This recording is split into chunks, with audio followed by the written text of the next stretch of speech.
En este video encontrará las respuestas simplificadas subrayadas al estudio de esta semana 8 al 14 de abril. ¿Qué tal amigos hermanos? ¿Cómo están? Sean bienvenidos. Comenzamos. El tema, jamás te abandonaré. Vamos entonces al párrafo 1 con la pregunta, ¿cuándo estarán en el cielo todos los ungidos? Respuesta, la atalaya del 15 de julio de 2013 dice que todos los ungidos que queden en la tierra serán llevados al cielo antes que estalle el Armagedón. No antes de la gran tribulación, sino antes que estalle el Armagedón. Párrafo 2. ¿Qué pregunta puede que surja y qué vamos a analizar en este artículo? La pregunta es, ¿qué le pasará a las ovejas que queden en la tierra cuando los ungidos se vayan? ¿Qué pasará con las ovejas durante la gran tribulación? Una buena pregunta. Ahora, en este artículo veremos dos relatos que pueden llevar a algunos a pensar que el resto de hermanos que queden en la tierra se volverán infieles a Jehová, y veremos que hay suficientes razones para no preocuparse. Subtema, lo que no va a pasar, párrafo 3 y 4. ¿Qué puede que algunos pregunten y por qué? Quizá algunos se preguntan si las otras ovejas se alejarán de la verdad cuando los miembros del cuerpo gobernante ya no estén en la tierra para guiarlas. ¿Y por qué? Bueno, porque creen que, como pasó esto en tiempos de Jehoiada, con Jehoás, como eso también pasó en tiempos de los cristianos del siglo II, cuando murió el apóstol Juan,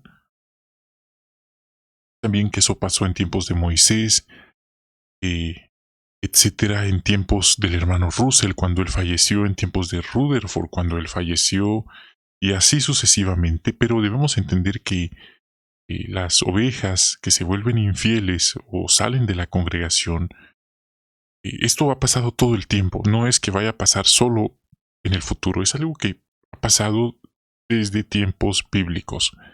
5. ¿Qué conclusiones no deberíamos sacar de estos dos relatos? Que, si eso pasó, que también va a pasar con las otras ovejas que se volverán infieles, que dejarán a Jehová, cuando sea la gran tribulación y específicamente antes del Armagedón. ¿Por qué?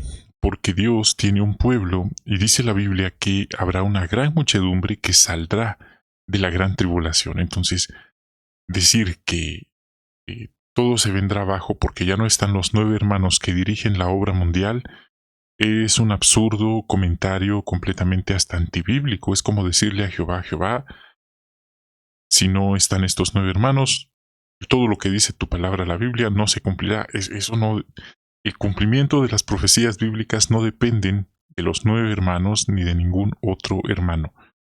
Es algo que depende de Jehová. Entonces no deberíamos pensar en esa conclusión basándonos en algunos relatos o vivencias de tiempos bíblicos. Párrafo 6. Pasamos ahora a la pregunta. ¿Qué 3 periodos de tiempo vamos a analizar? Primero, la época del antiguo Israel. Segundo, el periodo posterior a la muerte de los apóstoles. Y tercero, los tiempos de la restauración de todas las cosas, es decir, nuestros días. 7. ¿Por qué no debían desanimarse los israelitas fieles cuando la nación de Israel y sus reyes hicieron cosas malas? Respuesta. Esto ya había sido predicho en Deuteronomio 31:29, que habría algunos que se volverían infieles, que dejarían a Jehová y le desobedecerían.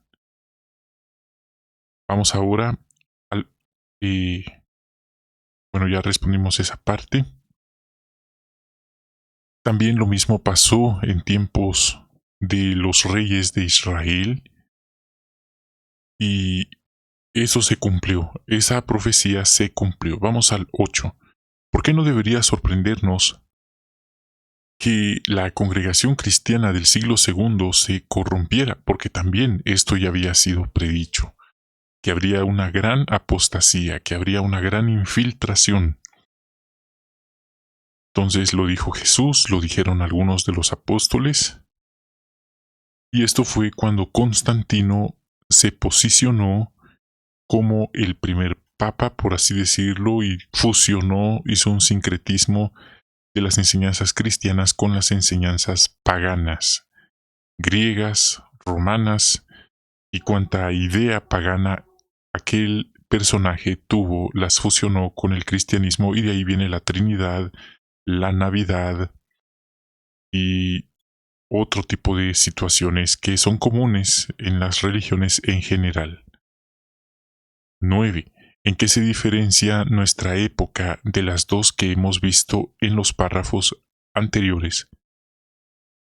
Bueno, la Biblia sí predice que en nuestro tiempo se vivirá un gran engaño, una gran apostasía también, pero también se habla de los tiempos de la restauración. Según entendemos, esto empezó en 1914 y terminará cuando la humanidad alcance el nuevo mundo, el paraíso. Vamos entonces a ver ahora lo que dice el párrafo 10. ¿Qué predice la Biblia sobre la adoración pura en nuestros días? Que sería restaurada, y que ningún arma que fabriquen contra el pueblo de Dios daría resultado, que todos sus hijos serían personas enseñadas por Jehová, y que tendrían una base sólida, establecida en la justicia. ¿Por qué nos anima a saber lo que se predice en Isaías? Porque la adoración pura ha sido restaurada y nunca más será contaminada, y nada que hagan contra el pueblo de Dios tendrá resultado. Vamos ahora al párrafo 11. ¿Por qué estamos seguros de que la gran muchedumbre no quedará abandonada cuando todos los ungidos estén en el cielo? En primer lugar, porque nuestro líder es Cristo. La congregación, todas las ovejas, el dueño es Jehová y Jesucristo, no ningún ser humano. Como dijo el apóstol Pablo, nosotros no somos amos de la fe de ustedes, somos colaboradores. Recordamos que nuestra dedicación no fue hecha a los 9 hermanos que dirigen la obra mundial, ni a quien nos dio estudio bíblico, sino fue a Jehová. Así que con ungidos, o con los 9 que están allá en Warwick, con ellos o sin ellos, nosotros tenemos que temer al Dios verdadero y guardar sus mandamientos. Confiamos que esta etapa, esa gran tribulación, va a ser como un examen para ver si de verdad estamos dispuestos a obedecer los mandamientos de Dios. ¿Por qué digo de Dios? Porque los hombres darán algunos mandamientos que serán ser desleales a Jehová. ¿Cómo? Bueno, la Biblia dice en Apocalipsis 13 que viene una marca sobre el mundo. La organización ya dijo en algunos estudios anteriores que eso se cumplirá en la gran tribulación, y será tan serio porque los que no se dejen marcar no podrán comprar ni vender. Una nueva forma de control mundial. Seguro que muchos líderes políticos religiosos obligarán a sus miembros a dejarse marcar. Y ahí vendrá entonces obedecer a Dios o obedecer a los líderes humanos. Entonces es un punto, y dice la Biblia que será dispensada una ayuda para sus fieles en ese periodo. Puede leer más en el capítulo 13 de Apocalipsis si desea más información. Y el entendimiento, lo que se creyó, se nos enseñó anteriormente en el libro rojo de Apocalipsis, de que esto era algo simbólico, que eran los cumpleaños, que era jurar la bandera, ser patriotas. Eso ya no está vigente. Eso se enseñó y se creyó anteriormente, pero hubo un cambio y ahora es que eso está por cumplirse. No sabemos exactamente qué es porque no ha ocurrido, pero ocurrirá. Bueno, vamos ahora al 12. ¿Cómo cuidó Jehová de su pueblo después de la muerte de Moisés? Él dio instrucciones de entrenar, delegar, capacitar al sucesor de Moisés, Josué. ¿Cómo lo hizo después de que Elías se fue a servir a otro lugar, parte B? También Elías delegó, entrenó y capacitó a su sucesor, Eliseo. Vamos ahora al 13. ¿Qué nos asegura Hebreos 13:5?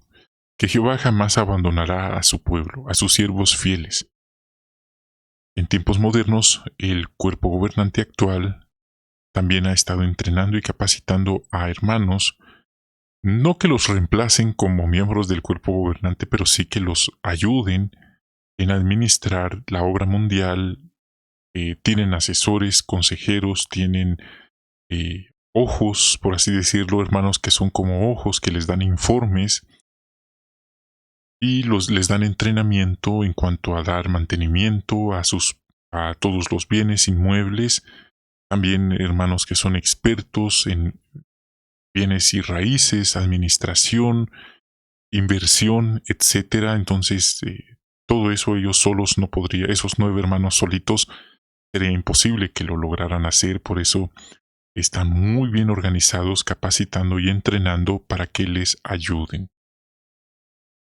Es decir, si usted piensa que la obra mundial es nada más imprimir revistas y hacer videos en broadcasting, no, implica mucho, mucho más. Implica pues mucho más, y no es solo papel, también implica lo que es el asunto del dinero, recibir dinero de más de 100,000 congregaciones a nivel mundial. Imagínese administrar todo eso, etcétera. Son millardos estratosféricos mensuales, por así decirlo. Entonces, se necesita ayuda, se necesita capacitación y entrenamiento. Vamos ahora al 14. ¿A qué importante conclusión llegamos? Bueno, que cuando los ungidos ya no estén, al final de la gran tribulación, el pueblo de Dios seguirá fiel, porque así lo dice la Biblia. Ellos reconocemos que nuestro líder es Cristo.